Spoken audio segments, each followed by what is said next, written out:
Right, I'm going to do it slightly differently today. I'm going to cook some ratatouille, which is really good. This is one of my favourite things. Same again, absolutely nothing prepared ahead of time. This is going to be slightly different because I'm not going to cook this. I'm not going to eat this just now.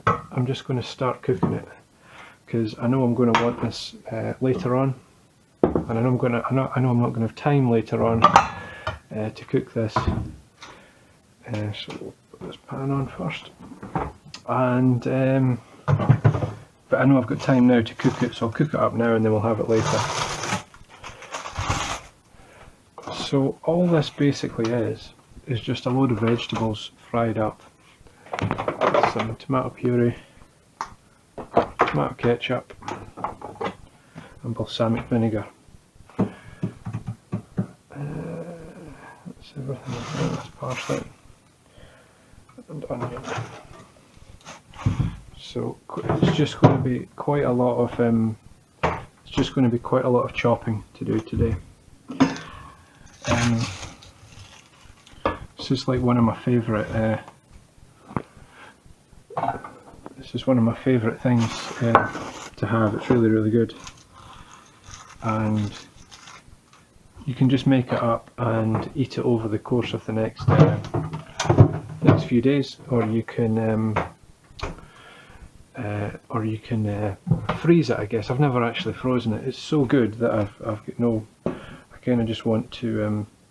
I want to eat all of it. I don't want to freeze it. So I'm using my extra virgin olive oil again because I still don't have normal olive oil. Quite a lot of oil. We're going to be doing quite a lot of vegetables here, so that's vegetable oil and extra virgin oil, or you would just put that sort of same quantity in of normal olive oil, which I should really be doing.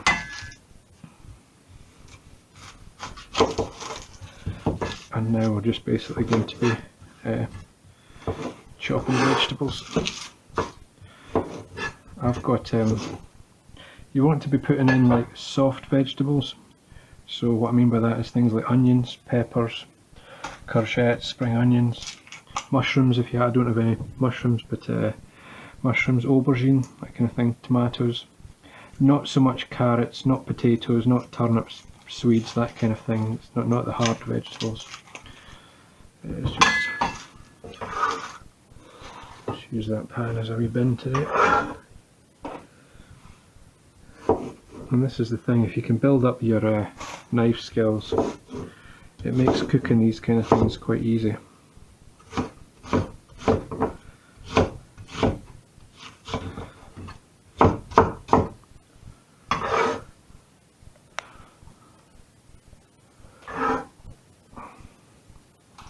I'm going to turn it right, start it right up actually. I keep starting it at number 4. It's best to start it actually at number 6. That nice purple colour again, but it's red to me. Start it up at number 6, and when it starts sizzling then turn it down. I'm going to have some sugar with this as well, so just take that out so I remember.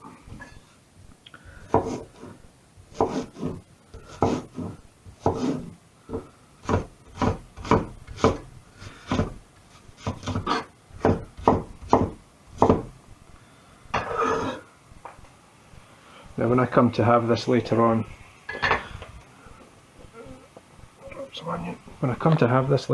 I'm going to have it with pasta, but there's a couple of other ways to have it as well.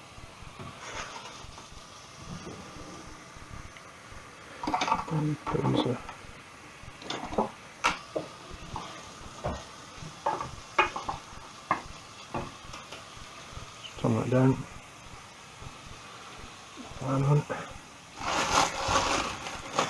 But it's like if you're going into the supermarket and you're buying 3 peppers, you get these 3 peppers for £1 or £1.10 or something, 3 courgettes for £1. It's like, what do you do with them? So this is a really good recipe. This is a really good way to use up an awful lot of vegetables in one kind of in one recipe, if you like. It's going to do about 4 or 5 portions. And this would be vegetarian and vegan and stuff, I think. So turn that down to 3 now. Put a bit more pepper in it.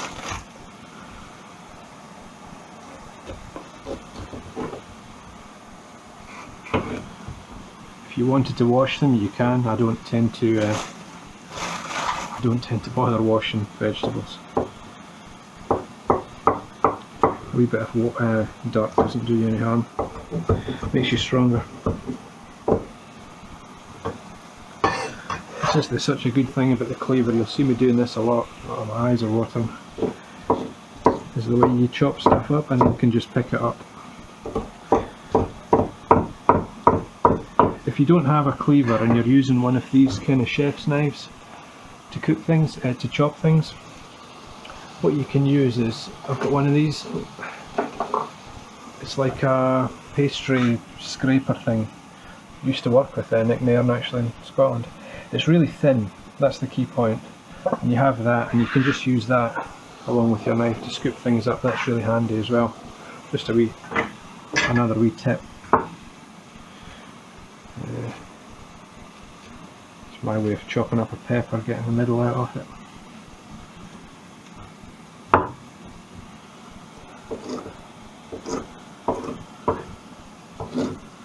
And you know, it does. You want them about the same kind of size, but it's, you know, it's all going to stew down. You don't have to be too technical about it.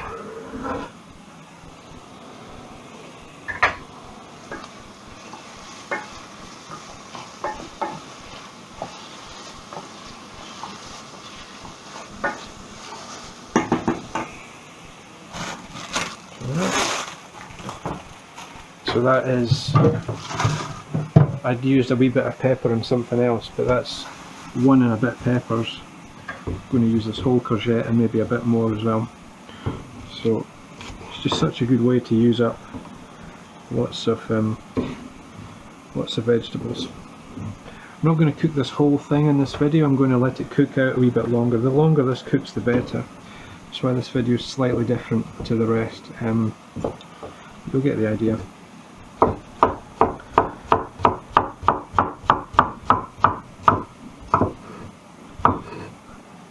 So by cutting the courgette like that,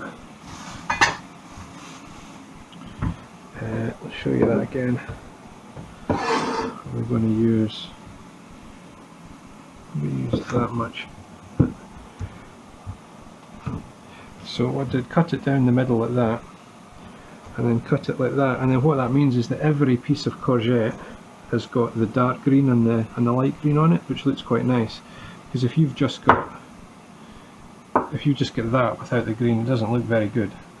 So by doing it this way, again, it doesn't matter about your angles. You don't have to be too accurate. You know what I mean?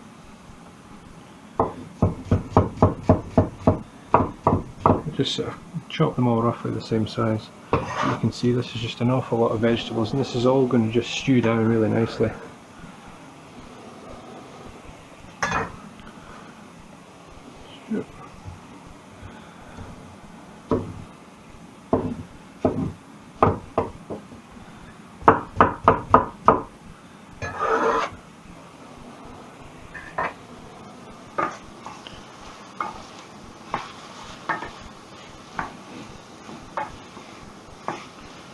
And there's nothing to it, all you're doing, I'm going to turn that up a wee bit, so turn it up to 4 now. You don't want it to burn, you don't really want colour on it or anything, it's just gentle stewing. Might as well use these spring onions up, just don't look very good, do they?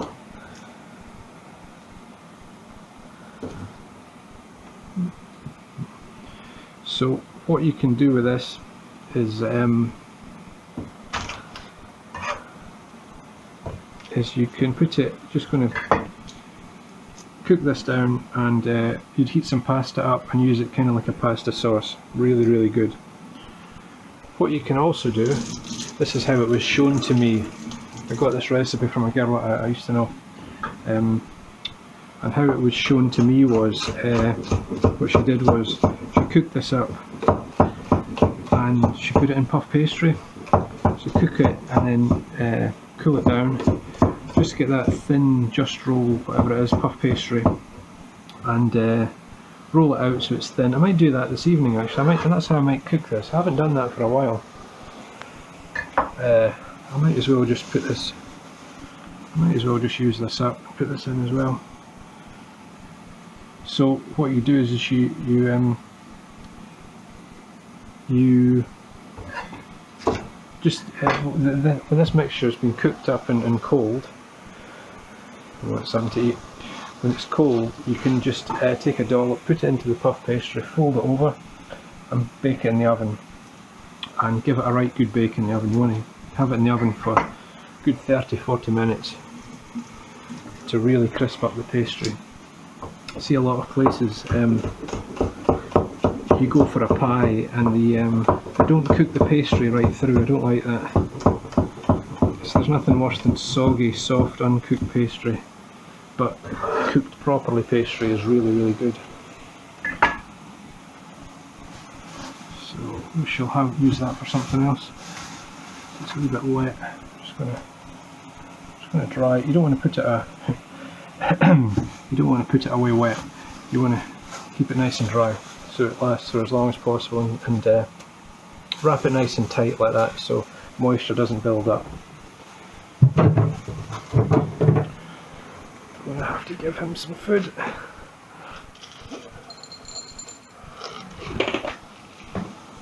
Wash my hands this time.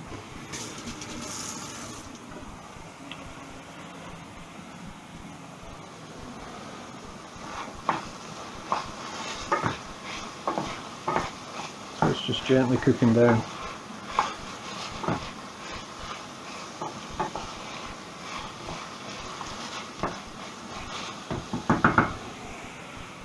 A load of tomatoes in it. Quite like these baby plum tomatoes, they're quite nice. It's £1 this punnet costs, and quite tasty, quite nice. Kind of better than the rock hard salad onions that you get that are no good. These are quite sweet, they're quite dark red, quite soft, and quite cheap as well. They're not too expensive.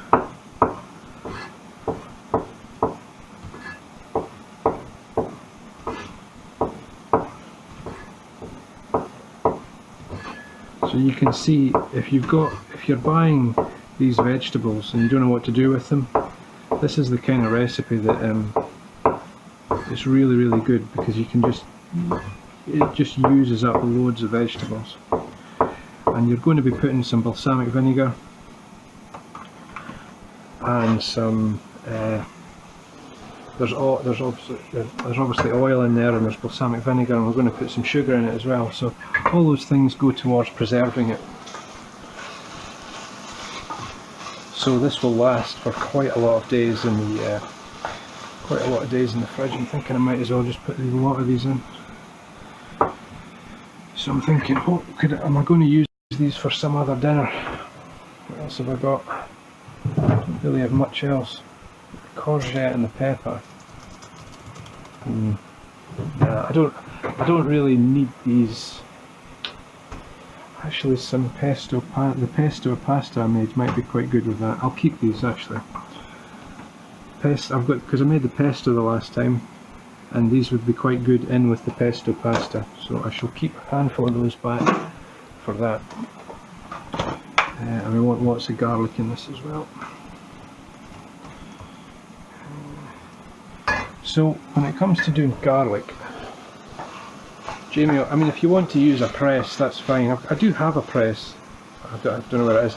I don't care. I don't like it. The problem with the press, you know, one of those press things, is that it seems to waste a lot. There seems to be quite a lot that gets stuck in it, and I think maybe the one I got was just cheap. It's in there somewhere. I don't use it. It's buried in there because I don't use it. Jamie Oliver is pressing that unpeeled, but what I notice is that when you empty it, there's a whole load of garlic that's still stuck in there. And even if you peel it, and you press it through the garlic crusher, you still end up with a load of garlic stuck inside. So I don't like that because it's just a waste. So I'm just going to do it like this. So what I'm doing is I'm just chopping that wee kind of stalk bit at the end off, and I don't go all the way through. I just kind of lift it at the end, and that takes off that bottom piece like that. So it just makes it nice and easy to peel after I crush it. So you just go almost all the way through and then just sort of twist it and lift it up. And this takes a lot of garlic, this, but we're going to put loads in. Maybe not all of that, but keep that. That'll do. Yeah, let's do that. That'll do.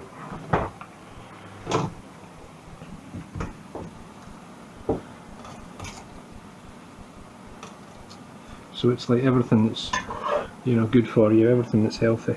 You've got olive oil, you've got loads of vegetables, you've got garlic. And just give them a quick bash.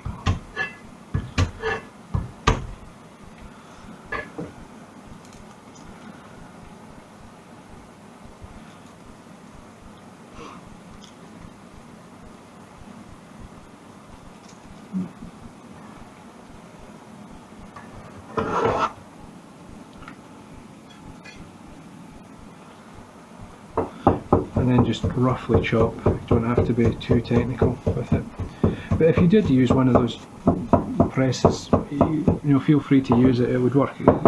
What we're going to create is exactly the same as if you put it through a garlic crusher. So if you've got one and it works for you, maybe I just needed to have not bought an El Cheapo one. Maybe if I'd bought a decent one, it might be better.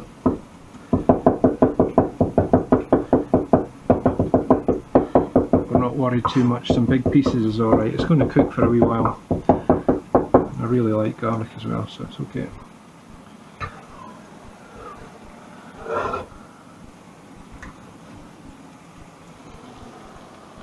So a lot of garlic in that. I'll show you a wee trick. So I've covered my hands here in garlic. I'm smelling. It's going to be smelling quite strongly of garlic.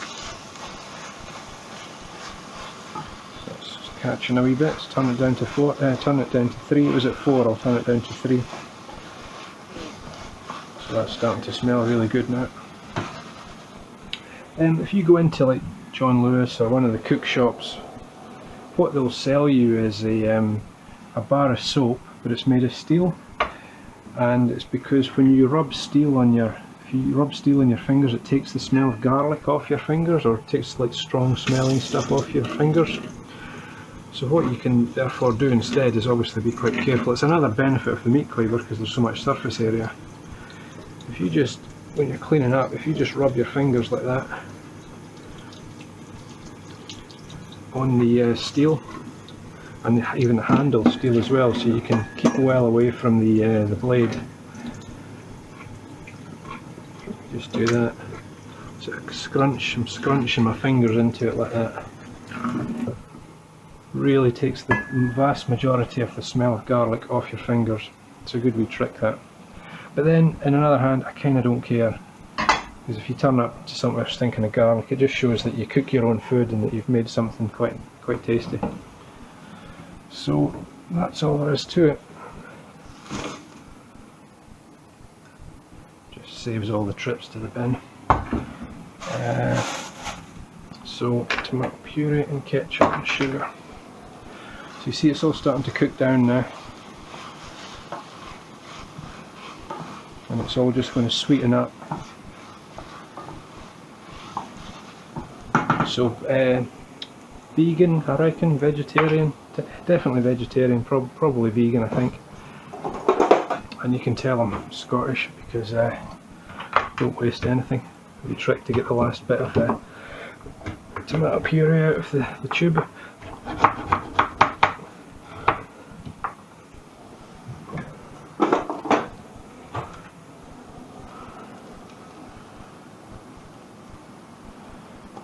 No sense of wasting it, you know what I mean?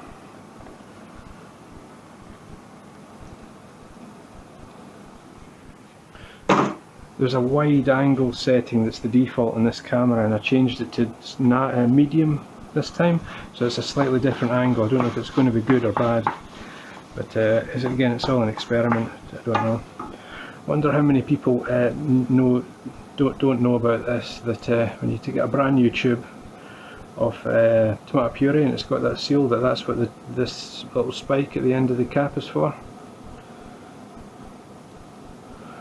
That's what it's for. It's to break that metal seal at the end.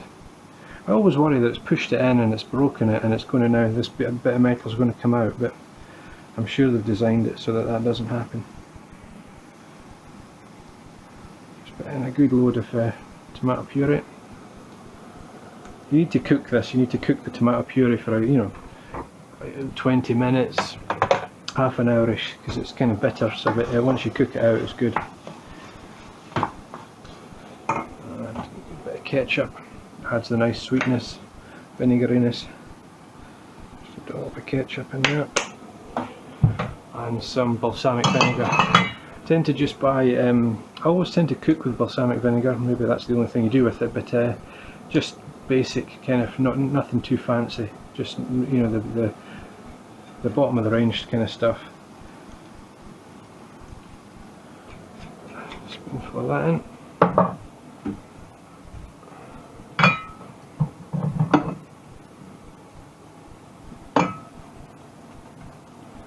Need to clean.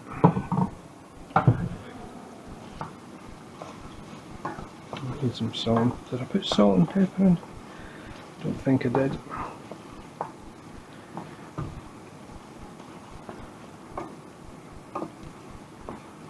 Just mix that through. Pinch of pepper. I should really use a grinder or something, but it's one of those things. I've had a few different pepper mills and things over the years, and I just can't be bothered with them. I know they'll say that you shouldn't. I buy the peppercorns, the whole black peppercorns, and then I've got a coffee grinder, and I grind up a load each time. And you shouldn't do it because all the oils come out and evaporate and stuff, but I don't really care. It just means it's a one-handed operation. If you've got a grinder, you've got to use two hands, which is a hassle. I do have an electric one, but then you've got to faff around with batteries and stuff, and then it goes really slow when the batteries run out. So just like that's it's fine. I'm going to put a bit of sugar in it. So the tomato puree will sweeten up after you cook it. Balsamic vinegar sweetness is got some sweetness as well, and the ketchup, but I'm going to take it even further with a bit of brown sugar through it as well, so it'll be really nice and sweet. Just a good kind of, I don't go too much, but a spoon and a bit. I would normally just wipe that on my on my jumper and stick it back in the drawer because I live on my own, but I won't do that because I'm filming it. So that's basically it. So that's it. That's your vegetables just stewed down in olive oil. I use extra virgin oil and some vegetable oil with and that was, what was that? Peppers, courgette, onion, some spring onions, and tomatoes. You could put mushrooms, aubergines, so your soft kind of vegetables in there, that kind of thing as well, if you had them. And you just want to let that cook for a wee bit longer. And then I put tomato puree, tomato ketchup, and balsamic and sugar, salt and pepper, and that's it. Now that, if you let that cook out, if you let that cook for a wee bit, I'm just going to taste it now. When that just tastes, that is so good already, and it's just going to get better as you cook it. So I'm going to stick a lid on that. I get to see my lid rack.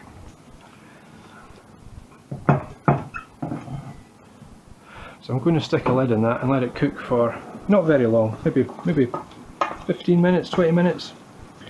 I'm not just going to stand here and watch it, don't worry. And I'm going to heat this up later on this evening, because I know I don't have time this evening, so I thought I'll cook this out now. But this, reheat that and have it with some pasta and have it like a pasta sauce. Really, really good. When it's cold, get some puff pastry, roll it out nice and thin, get a rectangle of pastry. You know, you get your, check this, oh I forgot the parsley, I need to put some parsley in it. Check this old dishcloth out. So you get your piece of, obviously this is big, but you know what I mean, you get your piece of puff pastry like that, it's obviously, you know, this size. Put a dollop of it on it and then fold it over like that, and then just crimp it around the edge and stick it in the oven. Give it a right good bake for 30-40 minutes, really nice. And what this is really good as is pizza. I was making, you know, a tomato sauce with, you know, tomatoes or tinned tomatoes and basil and stuff, and putting that onto a pizza, but then I thought, well, why do I not use this as my pizza sauce? So when I make my bread dough, or whatever pizza base that you use, I know there's quite a lot of tricks you can use to make pizza bases from flatbreads and various different things you can kind of buy, like the wraps and things like that you can actually use as pizza bases. Whatever you want to use, put this on it, bit of fresh mozzarella, bung it in the oven. Because you've got the ketchup and the balsamic and the sugar, and plus you're developing all the sweetness as it's cooking, it's nice and sweet. So when you roast it, it just enhances that even more, and you get this sweet roasted darkness from the roasting in the oven. It's really good. I'd actually almost say that it's better than a chorizo pepperoni meat pizza, and this is all vegetarian. This is a really good example of one of these dishes that you could give to a meat eating person, and it's just vegetarian, and it's probably better than a lot of the meat dishes that they're used to. So turn it down to 1, and that's basically it. I mean, it's actually almost done pretty much now. I'm just going to cook that out for another, put the lid on it, leave it for another 10-15 minutes, and that's basically it. So that's the ratatouille, one of my favourite things, and you just knock that up, keep it in the fridge, it'll last in the fridge for days, reheat it to order. So that's it, and I'll talk to you next time when I come to reheat it. I'll show you how I reheat it and how I serve it, and that'll be a 5-minute video. Okay, I'll chat to you later. I forgot the parsley. I thought I would show you this as well. So this was this chunk of big bunch of parsley that I bought. See, I'm getting through it because I've stored it nicely. It's all nice and dry, and it's still lasting nicely. The stalks in the middle are quite thick. They're getting quite thick, so I'm going to kind of like shave it down, try and avoid some of the thicker stuff in the middle. A load of this. And this dish will take this will take loads of parsley. And kind of, if you put it in now, it might cook out the flavour a wee bit, but doesn't really matter. You can see that I've kind of pretty much used up the most usefulness of this 1 pound bunch of parsley through those handful of meals. I did actually do one wee bit of lunch today that I didn't record. I used some of that and some courgette. But you get the idea of how you store it and how you can, you know, not waste parsley like that, even though it's only £1. So I just thought I'd show you chopping this up and bunging this in.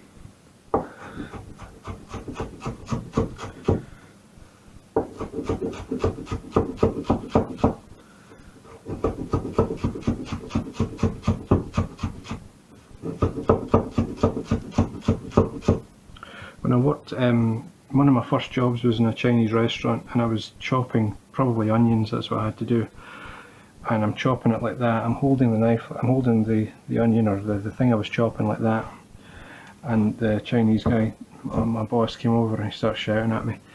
It's just all he did was just shout at me. I said, don't do that because you'll definitely cut yourself. What you do is you hook your fingers around, you fold your fingers around like that, and so the knife is running up and down your, that's not your knuckle, but you know, this your second knuckle. Well, if that's your knuckle, what's this one here? Anyway, hook your fingers over like that, and keep your fingertips, your fingernails tucked underneath. And I'm probably going to cut myself now. I'm saying this, but you virtually never cut yourself. Relative to the amount that I chop, you know, I'm chopping almost every day. Not quite, but almost every day, and I've almost never cut myself because of that wee technique. So I know I'm putting the parsley in a wee bit early, but there's so much of it that it'll be fine. The flavour will cook it a wee bit, but there's just so much. You could be putting basil in this as well. I don't have any, and that would obviously work with the tomato-ness of it. And coriander as well. Coriander dominates the flavour a wee bit, but it's another soft kind of herb. Chives as well would work well on that.